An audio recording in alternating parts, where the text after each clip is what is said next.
In a world that is more connected than ever, we take delight in embracing diversity through cultural integration. Good as it sounds, but one has forgotten to put a light on its possible dangers, and that leads us to the ultimate question. What would happen if one's enthusiasm for the foreign goes too far?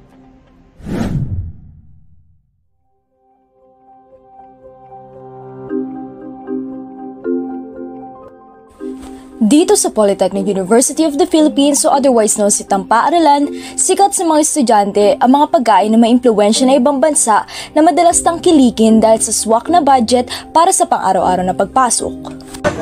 Dagdag pa rito, ang style ng pananamit ng mga estudyante ay may impluwensya sa kung paano manamit sa ibang bansa. Kitang-kita ang pagiging fashionista at kaibahan nila sa karamihan. In the heart of a busy urban life, lies a subtle yet powerful phenomenon that shapes our choices and influences our perceptions of the world.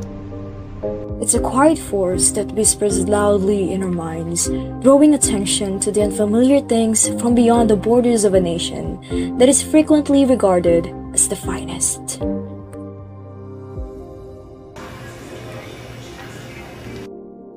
Globalization has pushed nations closer together in today's linked world, encouraging the flow of products, ideas, and cultures. However, in the middle of this international trade, there emerges a phenomenon called xenocentrism. Xenocentrism refers to the preference for foreign goods, concepts, or lifestyles over those of one's own culture, and has a subtle effect on how people behave as consumers and how society views the world. It increases curiosity about the foreign while potentially lowering appreciation for native customs and values. In the Philippines, imported items and foreign influences are frequently seen as superior to native products and customs. This desire for imported goods affects consumer preferences and national identity views, among other facets of Filipino culture. It is no wonder that xenocentrism is prevalent among Filipinos, as its history can be traced back hundreds of years when the nation's existence was under the hands of colonialism. Consumer products and fashion trends are two areas where xenocentrism is evident in the market. People frequently ignore local alternatives because they equate international brands with status, luxury, or prominence. There is xenocentrism in the culinary industry as well. The preference for foreign foods over traditional ones homogenizes the world's culinary traditions.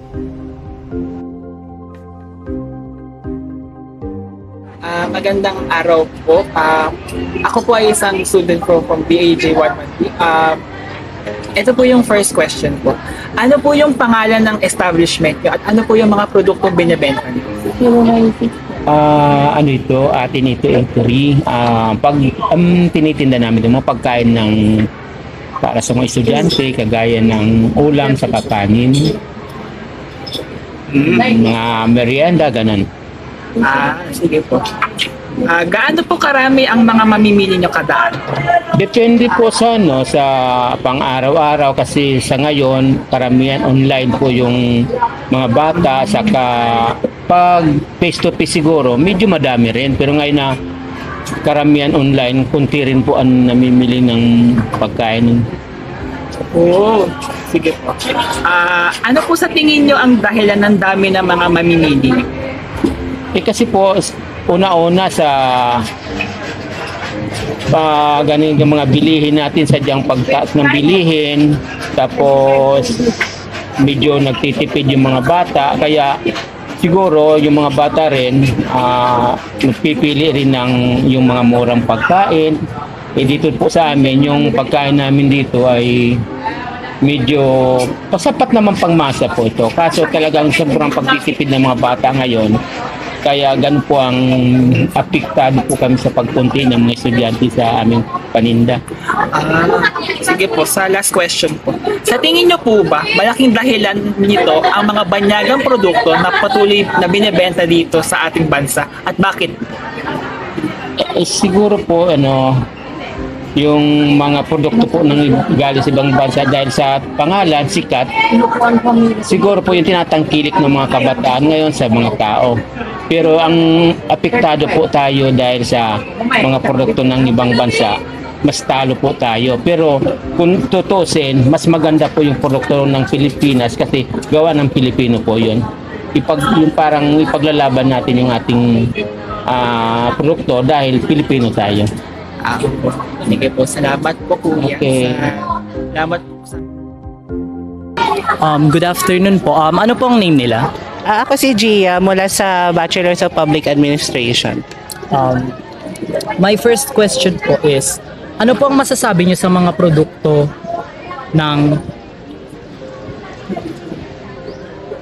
dito sa PUP?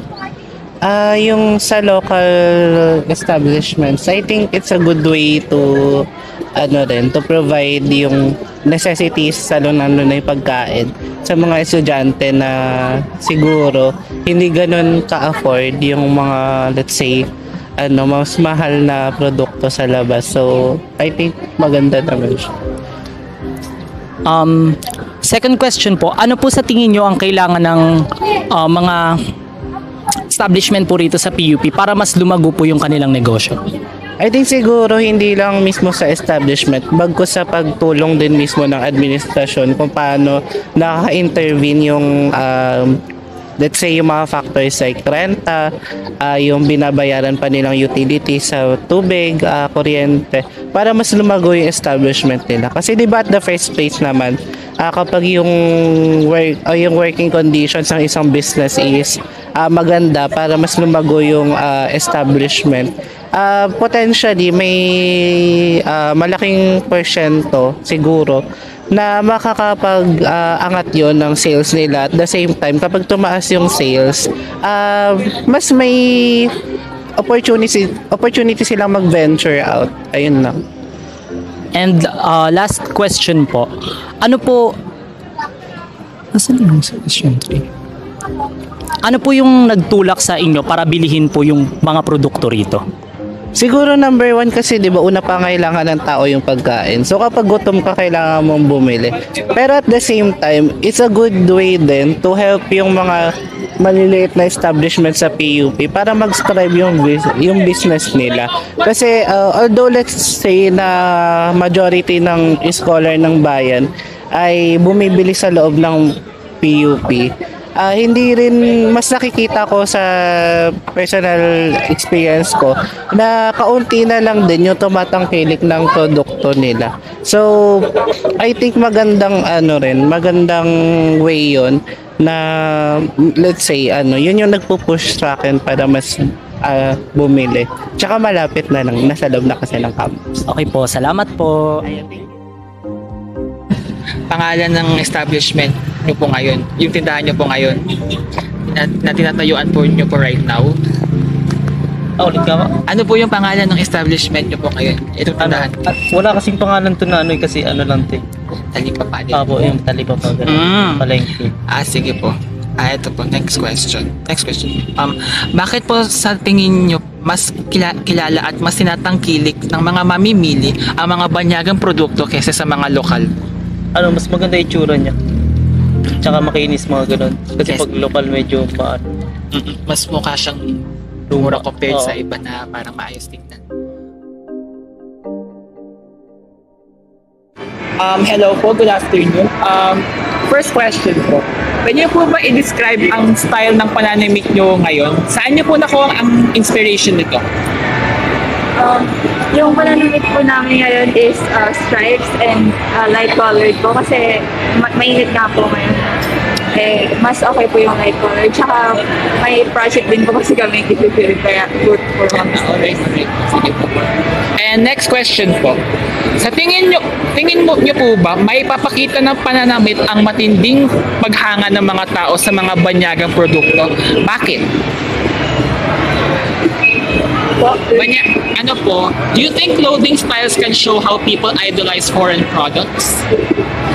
Opo, kasi lahat po ng mga iba't ibang bansa, parang may iba't ibang style po sila ng pananamit. At pag nakikita po natin ito at nagugustuhan, parang gusto rin po natin silang kaya. Thank you. For the last question, what are the clothes that represent Filipino? Do you think most people wear those clothes? Yes or no? And bakit? Those that represent Filipino, usually, if ever, some people still use the old culture of the old attire sa Filipino culture that they still use nowadays. It uses the reference, but it's already modernized. Okay po.